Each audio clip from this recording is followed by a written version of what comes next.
আমি আল্লাহর কসম করে বলতে পারি যে এই হরফের পার্থক্যগুলো যদি কেউ না জানে তার কোরআন তেলাওয়াত অশুদ্ধ হবে, তার কোরআন তেলাওয়াত সহি হবে না এবং এই তেলাওয়াত দিয়ে নামাজ আদায় করলে বারবার নামাজ ভেঙে যাবে। দেখুন, হরফের পার্থক্য জানা আমাদের খুবই জরুরি। এখানে সূরা ফাতিহার ওখানে আলহামদু বলে থাকি, এই হা উচ্চারণ করে থাকি, আর এখানে ওখানে বড় হা রয়েছে আলহামদু, তাহলে সঠিক অর্থ দাঁড়াবে, না হয় নামাজ ভেঙে যাবে। এই জন্য এই কয়টা হরফের পার্থক্য জানলে আপনি পুরো কোরআনের প্রত্যেক হরফ আপনি পার্থক্য বুঝতে পারবেন। কারণ এই সামঞ্জস্যপূর্ণ এই কয়টি হরফের পার্থক্য আপনাকে জানতে হবে। যেমন এই পড়াটি একটু পরে পড়ি, তার পূর্বে সিরিয়াল অনুযায়ী প্রথমে হরফের মাথা দেখে এই কয়টি হরফ বলবো। যেমন এখানে বার মাথা, তার মাথা, সার মাথা, এখানে এভাবে মাথা থেকে যদি আপনি হরফগুলো চেনেন তাহলে পুরো কোরআন শরীফের হরফগুলো আপনি চিনতে পারবেন। দেখুন এখানে সার মাথায়, এখানে শুধু সার মাথা বললেই হবে না, উচ্চারণটাও ঠিক রাখতে হবে। সা জিব্বার আগা দাঁতের আগা থেকে, অধিকাংশ লোক বলবে সার মাথা, কিন্তু স তো সিন এখানে উচ্চারণ করা যাবে না, এখানে সা উচ্চারণ করতে হবে। সাটি হচ্ছে জিব্বার আগা দাঁতের আগা থেকে উচ্চারণ হয়, সা নর্মালি সা সা সা এভাবে। এরপরে জিম, জিব্বার মাঝখান থেকে উপরে তালু জিম, এরকম শক্তি দিয়ে শক্ত করে। হা, এখানে কখনোই হা বলবেন না, আপনার নামাজ ভেঙে যাবে তেলাওয়াতের ভিতরে থাকলে। এখানে হা বলতে হবে চাপ দিয়ে, হা চাপ দিয়ে। আলহামদু, সমস্ত প্রশংসা আল্লাহ তাআলার জন্য। আর যদি হা বলেন তাহলে, যদি ছোট হা বলেন তাহলে অর্থ বিপরীত অর্থ হবে, নামাজ ভেঙে যাবে। এরপরে খ, হলকের শেষ থেকে উচ্চারণ করবেন, খ খ। এরপর আসুন শিন, শিনের মাথা। এই মাথাগুলো অবশ্যই চিনবেন, তাহলে আপনি কোরআনের সবগুলো অক্ষরই আপনি চিনতে পারবেন। শিনের মাথা, শিন জিব্বার মাঝখানে উপরে তালু থেকে উচ্চারণ হয়, শিনের মাথা শিন। এরপরে সদের মাথা সদ, দেখুন কিভাবে মাথা লেখা হয়েছে, এটা দেখে আপনি চিনতে হবে। আরবি হরফগুলোর মাথা দেখে কিন্তু চিনতে হয়। হা, দেখুন এখানে হা রয়েছে কীরকম, হাটি হলো ছোট হা, এটি হলকের শুরু থেকে উচ্চারণ হয়, হা হা হা এভাবে। কখনোই হা বলবেন না, তাহলে কিন্তু সেই পার্থক্যটা যদি আপনার নামাজের ভিতরে থাকে, ভুল উচ্চারণটি যদি করে থাকেন তাহলে অর্থ চেঞ্জ হয়ে যাবে, নামাজ ভেঙে যাবে। এরপর আইন চাপ দিয়ে বলবেন, কখনো আইন বলবেন না, আইন চাপ দিয়ে। সূরা ফাতিহার ওখানে উদাহরণ দিয়ে থাকে সবসময়, আলহামদুলিল্লাহ রাব্বিল আলামিন, অধিকাংশ লোক আলামিন বলেন, তাদের নামাজ হয় না। এরপরে গাইন, গাইন, এখানে হলকের শেষ থেকে কিন্তু উচ্চারণ করবেন, গাইন। এরপরে ফা, ফা উপরের দাঁতগুলো নিচের ঠোঁটের পেটে রাখবেন, ফা ফা। এরপরে কফ, কফ কফ। এই কফটি মারাত্মক লেভেলের ভুল করে থাকে মানুষ।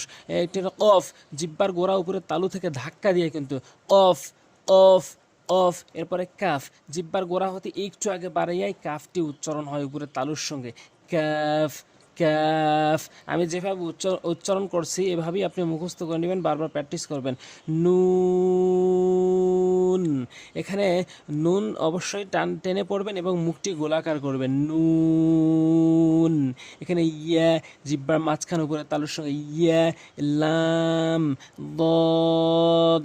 এই পড়াটি খুবই গুরুত্বপূর্ণ। আজকের গুরুত্বপূর্ণ পড়াটি হচ্ছে হরফের পার্থক্য। এই পার্থক্য জানলেই আপনি পুরো কোরআন শরীফের হরফগুলো পার্থক্য শিখে শুদ্ধ করে পড়তে পারবেন। এখানে হা, এখানে হা, এই হাটি হলকের মাঝখান থেকে উচ্চারণ করতে হবে, হা হা এভাবে। এটি হচ্ছে হা, এটি হচ্ছে ছোট হা। এই পার্থক্য শিখলেই আপনি সূরা ফাতিহার ওখানে আলহামদু সঠিকভাবে তেলাওয়াত করতে পারবেন। এরপরে কফ, কাফ, এই কফটি মারাত্মক লেভেলের ভুল করে। কফ এবং কাফের ভিতরে পার্থক্য না বোঝার কারণে সূরা ইখলাস, সূরা নাস ও সূরা ফালাকের ওখানে অধিকাংশ লোক ভুল করে থাকে, বলে কুল আউজু, যার ভুল অর্থ দ্বারা হে রাসূল আপনি খান, নাউজুবিল্লাহ বলতে হবে, কফ হে রাসূল আপনি বলুন, উল উল এভাবে পড়তে হবে। এখন এই জন্য পার্থক্যটা খুবই জরুরি, এই জন্য আমি এই পর্বটি গুরুত্বপূর্ণ পর্ব মনে করি। কফ এবং কাফ, কাফটি জিব্বার গোড়া হতে একটু আগে বাড়িয়ে কাফ, এটি হচ্ছে ধাক্কা দিয়ে কফ, এটি হচ্ছে কাফ। তারপরে জিম, ঝা, দুটির মধ্যে পার্থক্য কি? জিমটি জিব্বার মাঝখান উপরে তালু থেকে উচ্চারণ হয়, আর ঝাটি জিব্বার আগা উভয় দাঁতের আগার সঙ্গে লাগিয়ে উচ্চারণ হয়, জিম জিম এভাবে। একটু হচ্ছে ঝা, ঝা ঝা এভাবে উচ্চারণ করবেন। এরপরে ল, রাল, ল, রাল। এটি পার্থক্য হচ্ছে একই জায়গা থেকে উচ্চারণ হয়, জিব্বার আগা উভয় দাঁতের আগার সঙ্গে উচ্চারণ হয়। উভয় সামনে দুই দাঁতের আগাতে লাগিয়ে জিহ্বার আগাটি লাগিয়ে উচ্চারণ করতে হয়। দুটি একই রকম, কিন্তু পার্থক্য হচ্ছে রটি মুখটি একটু গোল হবে, পুর হবে ল, আর রালটি মুখটি ওষার হবে রাল।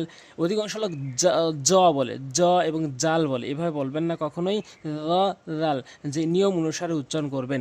এরপরে ত তা একই জায়গা থেকে উচ্চারণ, জায়গাটি হচ্ছে জিহ্বার আগা উপরের দুই দাঁতের গোড়াতে লাগালে এই ত তা উচ্চারণ হয়। পার্থক্য হচ্ছে তটা মুখ গোল হবে, তাটা মুখ ওষার হবে। ত এবং তা, সদ সিন, সদ সিন, সদ হচ্ছে জিহ্বার আগা, সদ সিন একই জায়গা থেকে উচ্চারণ হয়। জিহ্বার আগা সামনে উপরের দাঁত এবং নিচের দাঁত, দুটি দাঁত বন্ধ করার পর যে মাঝখানটি তৈরি হয়, সেই মাঝখান বা উভয় দাঁতের আগা যে তৈরি হয়, সে আগার সঙ্গে জিহ্বার আগাটি লাগাবে। সদ সিন, পার্থক্য হচ্ছে সদটি মুখ গোল হবে, সিনটি মুখ ওষার হবে। সদ সিন। এরপরে হামজা ও আইন, এই দুটি মারাত্মক লেভেলের ভুল করে। হামজা জবর আ আর আইন জবর আ, অর্থাৎ ওখানে আলামিন কখনোই বলতে পারবেন না, আলামিন বলতে হবে আইন নিয়ে এসে, তাহলে সঠিক অর্থ দাঁড়াবে, আপনার নামাজ ভঙ্গ হবে না। দেখুন, এই হরফের পার্থক্যটা খুবই গুরুত্বপূর্ণ একটি পড়া। অবশ্যই পড়াটি মুখস্থ করে নেবেন, যাতে করে আপনার সই শুদ্ধ করে কোরআন তেলাওয়াত করতে পারেন। পরবর্তী ভিডিওগুলো পাওয়ার জন্য অবশ্যই সাবস্ক্রাইব করবেন, আর লাইক অবশ্যই করবেন, আর এই ভিডিওগুলো শেয়ার করবেন, যাতে করে প্রত্যেকেই সই শুদ্ধ করে শিখতে পারে। এতে আপনার সওয়াব লাভ হবে। আজ এ পর্যন্ত। আসসালামু আলাইকুম ওয়া রাহমাতুল্লাহ।